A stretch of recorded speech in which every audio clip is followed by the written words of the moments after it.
seja bem-vindo ao programa Encontro com a Palavra. Nós temos aqui hoje a oportunidade de estudarmos sobre um assunto muito importante para o nosso crescimento espiritual e pessoal também.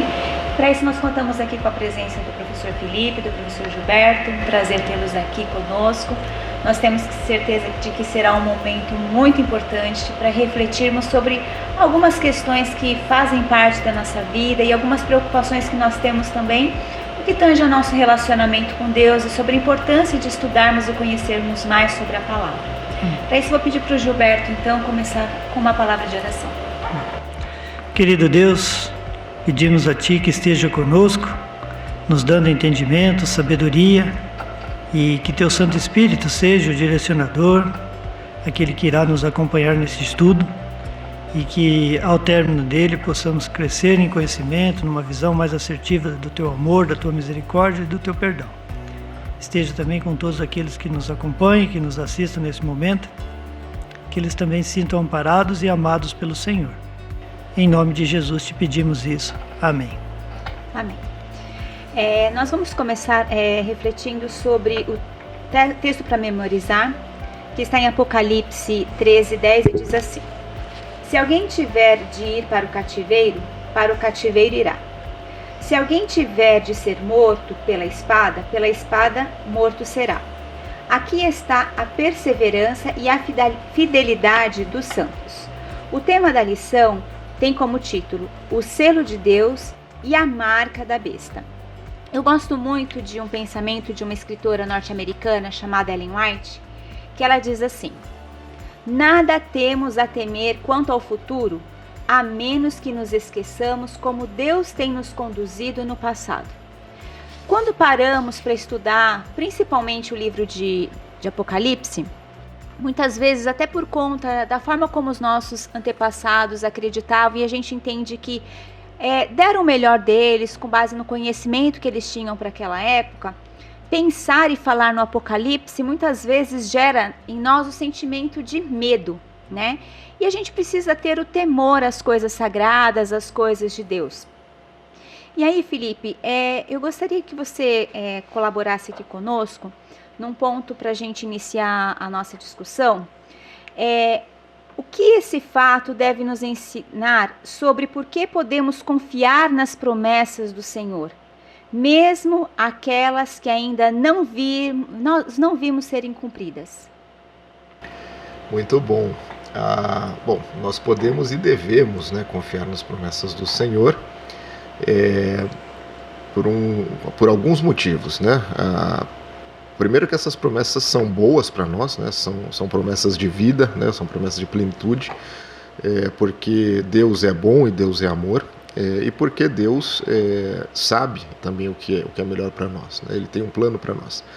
E Ele já deixou evidente de que as suas promessas se cumprem. Tá? Então, as promessas realizadas que já se cumpriram são evidência para que nós saibamos que as promessas feitas, que ainda vão se cumprir, vão de fato se cumprir, porque Deus demonstra que Ele honra a sua palavra, que Ele tem um plano claro e que esse plano ele se cumpre ao longo da história. Então, eu gostaria de trabalhar com um exemplo que aparece aqui na nossa lição, que é justamente uma parte da literatura profética, no livro de Daniel, que se refere a 1260 anos. Por que eu estou dizendo anos?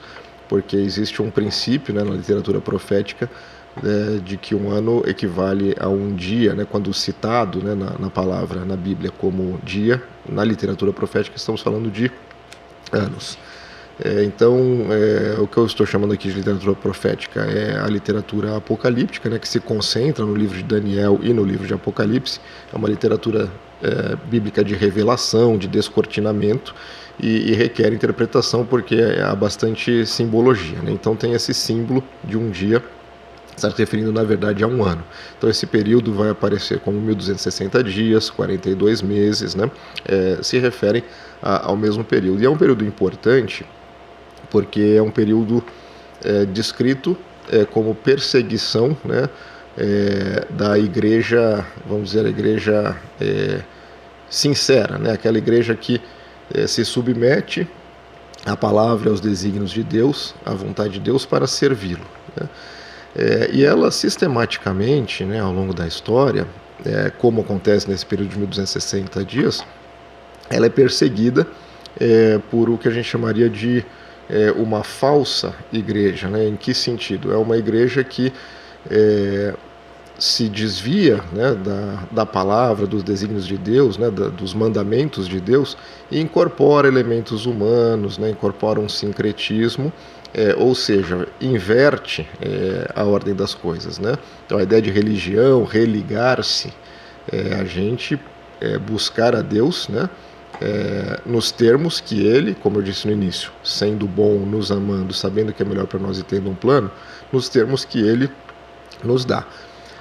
Quando a igreja incorpora elementos humanos, elementos culturais, né, que ferem os princípios dados por Deus, então a gente está invertendo, na verdade está tentando adaptar Deus, né, às nossas condições falhas e precárias, né, de forma conveniente. Então esse período ele tem uma perseguição, né, daqueles que adotam, né, uma postura, né, e um discurso baseado exclusivamente na Escritura, né, e na Palavra de Deus. E esse período ele contém, né, dentro dele uma fase muito infame da história, né, que é a Inquisição que aconteceu do século XII ao XVIII, com uma perseguição falsa, né, no sentido de, olha, nós vamos perseguir os hereges, né, quando na verdade o que aquelas pessoas, né, aquele grupo perseguido estava propondo era liberdade, né, não estava impondo nada para ninguém, né, mas era liberdade de expandir a palavra, traduzir a palavra, né, e que as pessoas pudessem, né, ter o contato direto sem nenhum tipo de interferência da cultura vigente. E muitas vezes, né, o que a gente está chamando aí de igreja falsa, perseguidora, ela está sendo usada pelos poderes políticos, econômicos, para a perseguição, né, dos sinceros, sem nenhum compromisso de fato com a religiosidade e com Deus em si, né? É usado como perseguição como um projeto de poder, como, né, um projeto que está num contexto de um conflito histórico. Então esse é um exemplo, né, desse período, mas nós temos outros também, né? Eu acho que tem a Catê citou aqui, a Ellen White tem o livro O Grande Conflito, né, que ele dá conta justamente desse conflito, dessa perseguição, né, de um poder contra Deus, né, que vai tentar ou iludir ou perseguir de fato, né, e até acabar com violência com o que a chamaria de igreja verdadeira, que está comprometida com os princípios de Deus, respeitando a liberdade, né, ou seja, ela está mais interessada em divulgar o evangelho, né, em divulgar o amor de Deus, o plano de Deus, do que impor qualquer coisa. Então, voltando para a pergunta, né, como a gente observa esses períodos, esse em particular que eu descrevi, que há uma promessa de que esse período acabaria, né, de que ao final, né, esse poder perseguidor receberia uma ferida mortal, né, isso não significa que não haverá outros períodos depois, mas aquele em específico, né, ele é aniquilado e a verdadeira, né, igreja servil, ela é preservada de alguma forma, mesmo com a perseguição, ela consegue, né, um alívio, e depois esse poder ele é aniquilado, né, pela obra de Deus. É uma promessa realizada, e temos várias outras, né? O livro de Gênesis, né, vai ter a promessa de que Abrão, né, será uma grande nação, Jacó será uma grande nação. O livro do Êxodo, a promessa, né, de que o povo será liberto da escravidão. Todas essas promessas foram cumpridas. E pessoalmente também nós temos, né, relacionamento com Deus e vemos nas nossas vidas pessoal, familiar, as suas promessas serem cumpridas. Então aquelas que ainda, né, não foram, serão. A gente tem evidência, né, não só pelo caráter de Deus, né, principalmente pelo caráter de Deus, mas também porque Ele, conhecendo as nossas inseguranças e incertezas, vai mostrando, né, que as suas promessas e o seu plano vai se cumprindo, né? Então nós temos evidência de que Ele não falha. Gilberto, com base no que o Felipe colocou, muito bem colocado por sinal, Como é que Paulo ele prevê esses últimos dias? Vou começar lendo aqui um texto bíblico que eu acho que onde Paulo expressa essa preocupação dele. E ao contrário de Filipe, até me perdoe aqui de usar um contexto até às vezes de um professor, sei que você é um professor de grande valor aí para a nossa cultura e ensinamentos, mas existem coisas simples, professor Caterine, que a gente às vezes ouve e que a gente internaliza isso para a gente, no nosso conhecimento, no nosso dia a dia. E eu quero aqui lembrar de um recadinho, né? Às vezes um professor de cursinho, dado um intensivão ali, um período muito curto, diante de tanto conhecimento que tem que ser passado para os alunos, às vezes eles ensinam alguns macetes assim para a gente poder, né, absorver mais conhecimento ali naquele momento de buscar essa aprovação, então, de passar no vestibular, coisas do tipo. E eu lembro de um professor que ele deu a seguinte instrução para nós. Olha, se você é daquela pessoa que às vezes tem dificuldade entre direita e esquerda, eu vou ensinar um macete para vocês. Guarde uma das duas. Por exemplo, guarde o direito. Porque toda vez que não for o direito, será o quê? Esquerda. A esquerda. Certo? Então, você tem que focar. O Felipe me disse muito bem a respeito desse processo que existe entre o bem e o mal. A verdade é que não existe ponto neutro. Ou é o bem ou é o mal. Se você quer, diante de tantas confusões que há hoje no mundo, até essa proliferação aí de igrejas, de pensamentos, filosofias, coisas de governo, as situações de governo espalhadas pela face da terra, se você quer se resguardar disso, o recadinho que talvez a gente poderia passar assim para você e que serve também para mim é: guarde-se na verdade. Conheça o que a Bíblia diz. Tudo que não for a favor do que está escrito na palavra de Deus representa esse outro lado do grande conflito. Então você vai perceber qual então é o segredo nosso. E Paulo está preocupado aqui com a gente, porque já nos dias dele, no início ali do Novo Testamento, onde ele escrevia as cartas, ele já tinha presente na igreja esses falsos mestres explicando um evangelho falso. E ele, ao contemplar o tempo futuro, até a volta de Cristo, ele sabia que esses ensinos falsos, enganadores, aumentariam no decorrer dos dias. Então ele trouxe esse texto bíblico que eu quero ler aqui com vocês. Está aqui em 2 Tessalonicenses, no capítulo 2, dos versos 3 e 4, e diz o seguinte: ninguém de nenhum modo vos engane, porque isso não acontecerá sem que primeiro venha a apostasia e seja revelado o homem da iniquidade, o filho da perdição. Dando continuidade ainda no texto, nesse mesmo capítulo 2 de 2 Tessalonicenses, dos versos agora 9 a 12, diz o seguinte: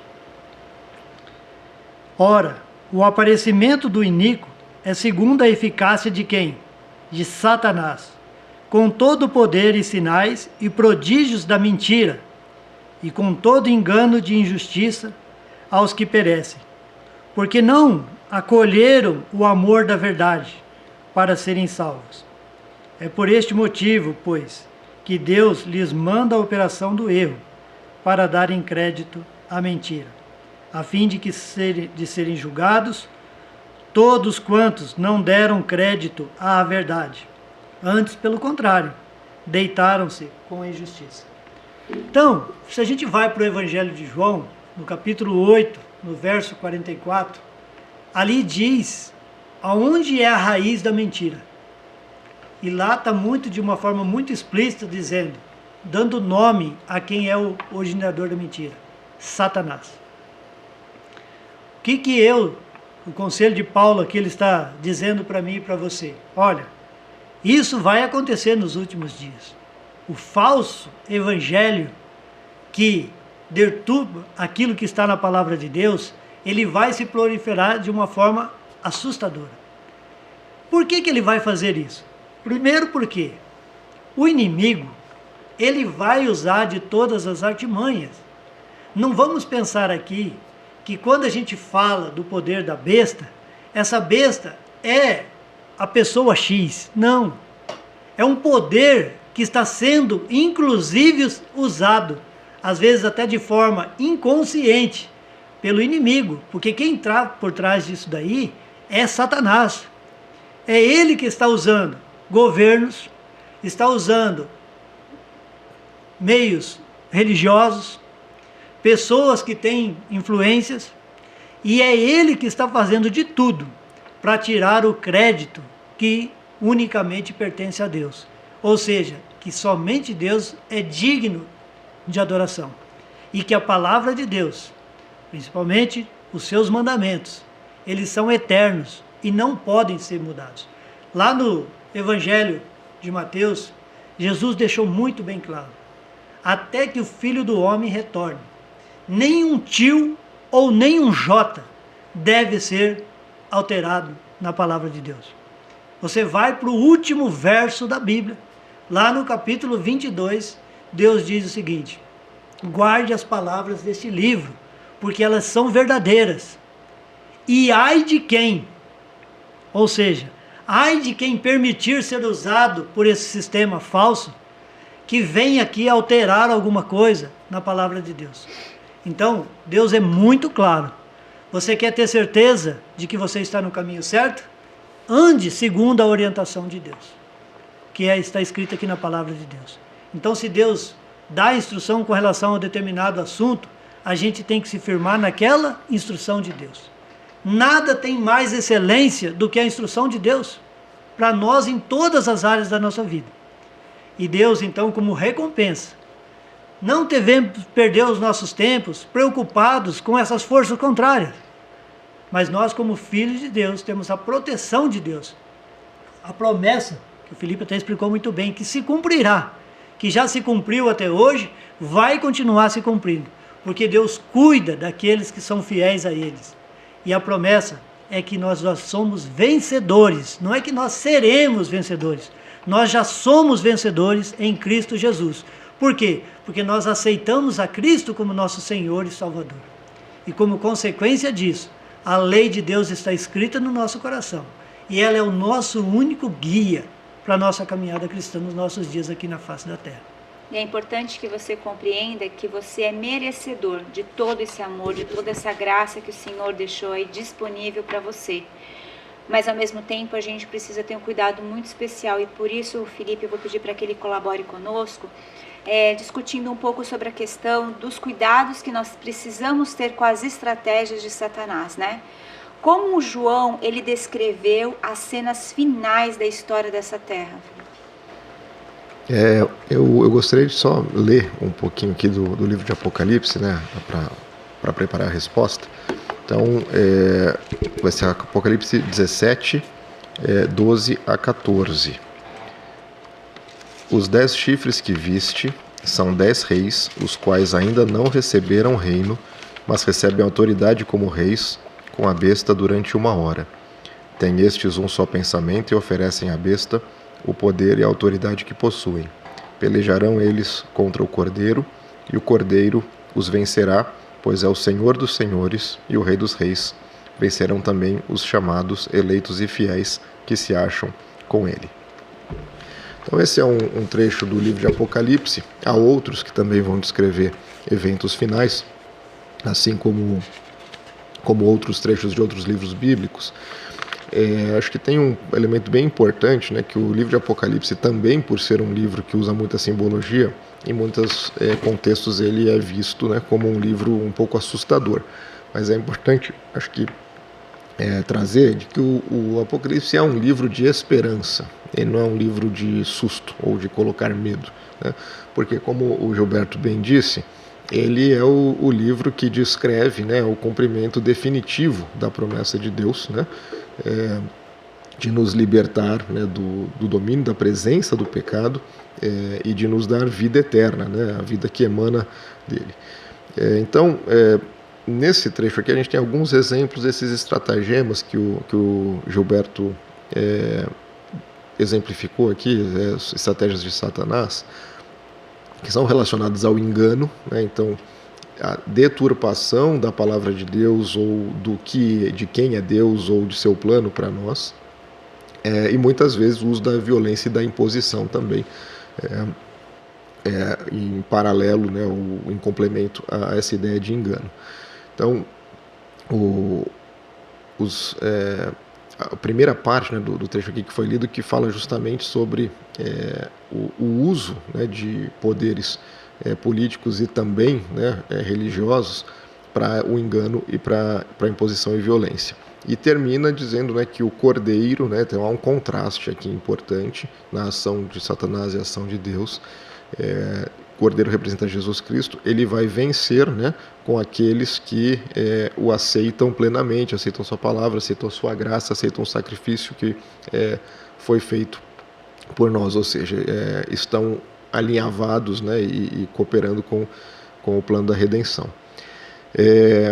Então, sistematicamente na história, essa estratégia de engano, no contexto também de perseguição daqueles que são sinceros, né, e buscam seguir os desígnios de Deus, eles vão aparecer, né? Teve o exemplo, né, que nós citamos dos 1260 anos, mas se formos, né, para o livro de Gênesis, nós vamos ver a situação ali no Egito, né, na história de José e seus irmãos, de que o faraó ele se sustenta, né, numa imagem de que ele é como uma representação de um Deus, e por isso legitimaria, né, o seu poder político.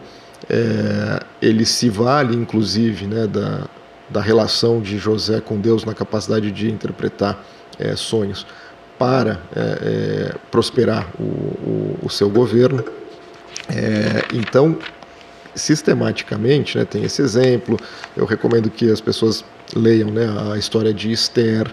Há uma espécie de perseguição, de deturpação do que seria, né, o conceito de Deus, o seu plano, também para legitimar poderes, né, que são humanos, né? Então, aqui tem uma contradição, né? O uso, né, da ideia de Deus ou da ideia do poder de Deus com uma finalidade de interesse próprio, né? E não com finalidade de interesse de seguir o plano de Deus, né, e de atender ao que ele designa e que preparou para nós. Então, isso seria justamente um caminho de negar a Deus, né? Ou de usar, né, Deus, ou a imagem de Deus, a ideia de Deus, em benefício próprio. Então isso já aconteceu, né, em alguns elementos, alguns exemplos que a gente está citando aqui, e vai acontecer novamente, né? Como o Gilberto bem falou, talvez numa proporção, num volume jamais visto, né? Então nós temos que estar preparados para isso, né? A estratégia de Satanás é essa, é o uso, né, por parte do poder político e econômico, de uma falsa religiosidade, um falso discurso de que o bem da humanidade está sendo perseguido, e que aquele seria um projeto divino, né, ou seja, uma deturpação do projeto divino que sim tem como objetivo final o bem da humanidade, né, mas nos termos de Deus, não nos termos humanos ou daqueles que buscam poder pessoal e benefícios próprios de forma oportunista. Então essa apostasia, né, esse afastamento, ele também tem a ver com uma grande confusão, né, e o convencimento, né, das pessoas de que quem não está seguindo esse poder guiado pela apostasia está atrapalhando e, portanto, pode ser perseguido, pode sofrer violência. Então vejam que interessante. O uso, né, de ideias implantadas na sociedade ou vigentes na sociedade, né, disfarçadas de plano de Deus, ele é muito conveniente. Por quê? Porque a gente, entendendo que vive numa natureza pecaminosa, nasce dentro do pecado, muitas vezes parece contraintuitivo, né, seguir a palavra de Deus. Então, se você diz, olha, não precisa seguir a palavra de Deus, né, ela é uma ilusão, e usa argumentos que possam fazer sentido para a pessoa que nasce no pecado, ou seja, não liberta, não a coloca num próximo patamar de conhecimento, é conveniente, né? Então você permite, né, que as ideias implantadas na cultura humana, na sociedade, se confundam com um plano divino, e quanto mais alienado, né, da palavra, da origem, né, dos planos e do que Deus quer dizer para a gente as pessoas ficarem, melhor para esse plano de engano. Então, eu vou aqui fazer, acho que minha fala é uma continuidade do que o Gilberto disse, que qual é o grande conselho? Busque a palavra, busque o seu relacionamento com Deus, ore antes de ler a Bíblia, leia sistematicamente, interprete, procure conhecer os contextos em que aqueles textos foram produzidos, o que eles querem dizer, né? A sua intertextualidade, né? É uma grande história, que é a história da redenção, da queda e do plano de redenção até a sua consumação, né? Então, entenda aquilo como um presente que Deus deu para que saibamos o que Ele quer, o que é melhor para nós e como agir, né? Sem nenhum tipo de imposição, né? Não é nosso papel impor, né, o que estamos lendo na palavra e estamos vivendo na palavra, mas sim que nós tenhamos a liberdade de viver, né, essa palavra, essa comunhão com Deus, seguir o seu plano e também de contar, né, para todo mundo como esse plano é maravilhoso, como ele é bom e como ele pode fazer bem a todos. Mas como nós podemos saber, Gilberto, com certeza de que lado nós estamos? Então, já volto aí na sua pergunta, professora Caterina. Como a gente disse aqui, os acontecimentos que até os dias de hoje comprovam que esse conflito entre o bem e o mal, quem está no lado contrário de Deus, eles não medem esforços, porque o inimigo cria as estratégias de tal forma que eles, agentes de Satanás, né, dentro desse contexto, às vezes consciente ou até mesmo inconscientemente, contribuem para esse plano de falsa adoração, né? Por que a gente diz falso? Porque Satanás não é digno de nossa adoração. O único digno de adoração é Deus. Se a gente vai para a nossa história, após a era de Cristo, tem um exemplo prático que aconteceu entre o poder político e o poder religioso. O que acontece lá no ano de 300 e poucos lá, quando ainda Constantino era o rei, certo? O governo. E ele tinha um problema muito sério. Ele tinha um ataque dos germânicos do norte que colocava em risco a unidade do reino dele. E ele precisava ter esse reino todo unido. Por um outro lado, o sistema religioso, até então da época, queria e tinha o desejo de ter todos convertidos a eles. E aí, nesse esforço humano, político e religioso, eles precisavam encontrar uma forma para poder ter as suas necessidades atendidas. E o que foi feito ali? Bom, tinha algo que, de certa forma, humanamente falando, agradava a todos. Ou seja, o dia de domingo, ele não é em momento nenhum na Bíblia citado como dia de guarda sob a orientação de Deus. Nós temos por volta de 250 passagens bíblicas afirmando o dia de adoração segundo a orientação de Deus, que é o sábado. Mas no domingo nós não temos nenhum dia ou nenhuma passagem que lida dentro do seu contexto correto, aponte o domingo como um dia escolhido por Deus para a adoração de Deus. Mas esses dois poderes, sabendo que o domingo era um dia, até então, para adoração ao Deus do Sol, e que isso atendia, de um ponto de vista massageador, o ego daquelas pessoas que estavam naquele reino, eles então lá se uniram, do ponto de vista pura e simplesmente humano, tanto governamental quanto da forma religiosa, e mudaram a questão, implantaram o domingo, agradou o lado do império, daqueles que faziam adoradores, que são as tradições, de tudo mais. As pessoas então escolheram. Qual é o cuidado que nós temos que ter nos nossos dias? Qual é o cuidado?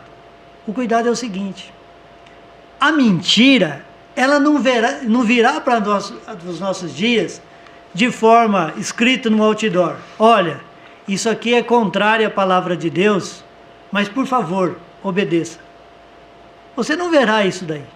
Diferentemente de um maço de cigarro, que hoje, no nosso país, tem uma mensagem grande escrita na frente e no verso, dizendo, esse produto possui mais de 4.000 substâncias, né, que fazem mal para a saúde, coloca lá a foto de uma criança num ambiente de fumaça, quanto que é aquilo, pessoas com os dentes todos já deformados em função do cigarro, uma pele totalmente envelhecida, conscientizando de que aquele produto faz mal.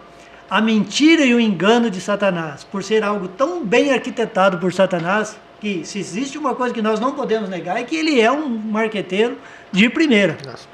Astuto. E ele faz de tudo para que a mentira dele seja implantada. Ele virá com a mentira colocada por baixo de um tapete de uma situação que nos convencerá de que aquilo é bom para a humanidade. Vou dar um exemplo aqui.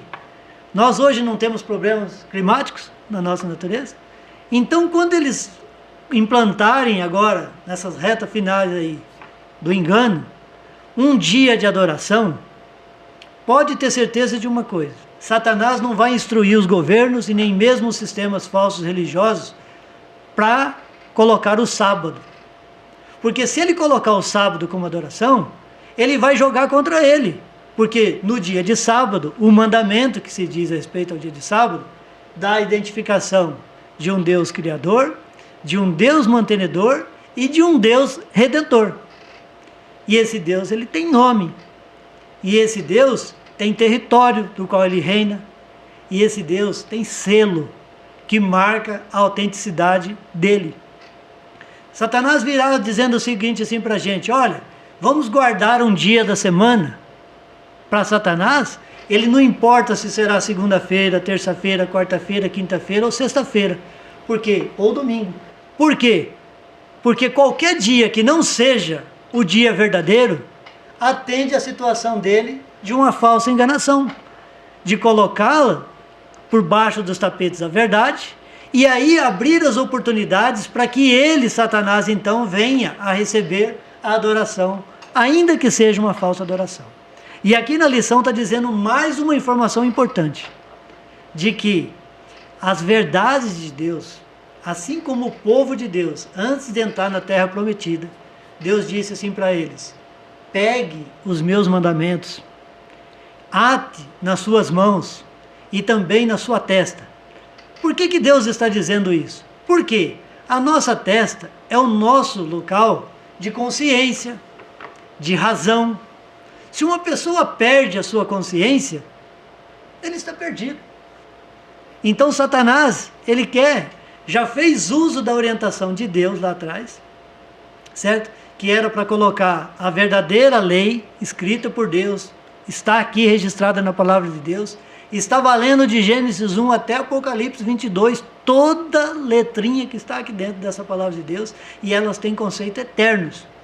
Mas o que ele está querendo hoje, nos dias de hoje? Atar também a marca da besta do final dos dias.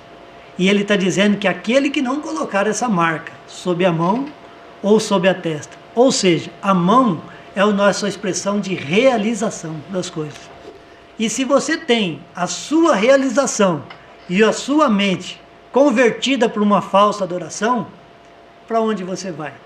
Realmente vai desprezar a Deus, porque é esse o objetivo dele.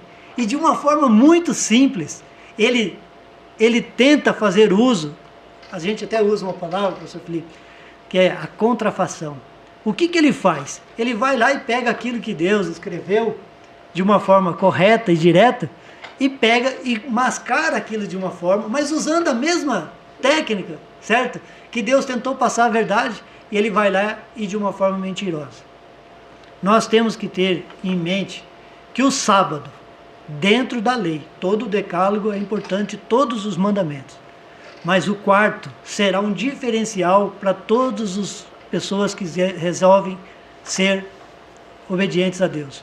Por quê? Porque quando nós reconhecemos no sábado de que nós somos obras de um Deus criador, de um Deus mantenedor, de um Deus santo, misericordioso, e a gente poderia passar aqui 24 horas dando adjetivos de qualidades à bondade de Deus. Esse Deus, ele é um Deus que ama, que gera vida, que gera perdão, que gera cuidado, né?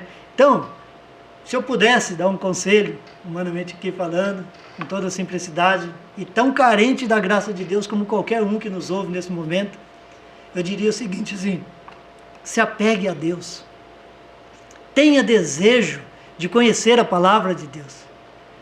Eu gosto muito ali do Salmo 1, dos versos 1 até o verso 3, que diz, vou falar aqui com as minhas palavras, bem-aventurado é o homem que não se assenta na roda dos escarnecedores, sabe? Que não tem prazer de ficar nas coisas erradas, mas antes o seu prazer está na lei do Senhor e nela medita de dia e de noite. Pois serás como árvore plantada junto a ribeiros de água, vai produzir os seus frutos nas estações corretas e nem mesmo as suas folhas murcharão. Esse é o desejo de Deus, promover em cada um de nós um sentido de vida eterna. Sabe, professor Felipe, a gente estudou nessa semana o capítulo 13 e o capítulo 17 de Apocalipse referente a essa lição. É verdade que no capítulo 13 está mostrando que haverá um juízo, mas é verdade também no capítulo 17 que esse Deus que é juiz, ele também é advogado, um Deus apaixonado por cada um de nós que seremos julgados, que se colocará no nosso lugar, que oferecerá essa graça capaz de perdoar todos os pecados, porque a palavra de Deus diz para mim e para você, que aonde abundou o pecado, superabundou a graça de Deus. Nós temos um Deus de amor, nós não temos um Deus do não pode, nós temos um Deus do pode, do Deus que vive, de um Deus que tem alegria, de um Deus que produz resultados eternos. Esse é o Deus do sábado. Amém. Que nós tenhamos essa vontade no coração sempre de servir. Obrigada, Gilberto, pelas suas contribuições. E aí, para finalizar, Felipe, e já encerrando mesmo esse momento da lição, e aí na sequência nós já vou pedir para você também já encerrar com uma oração.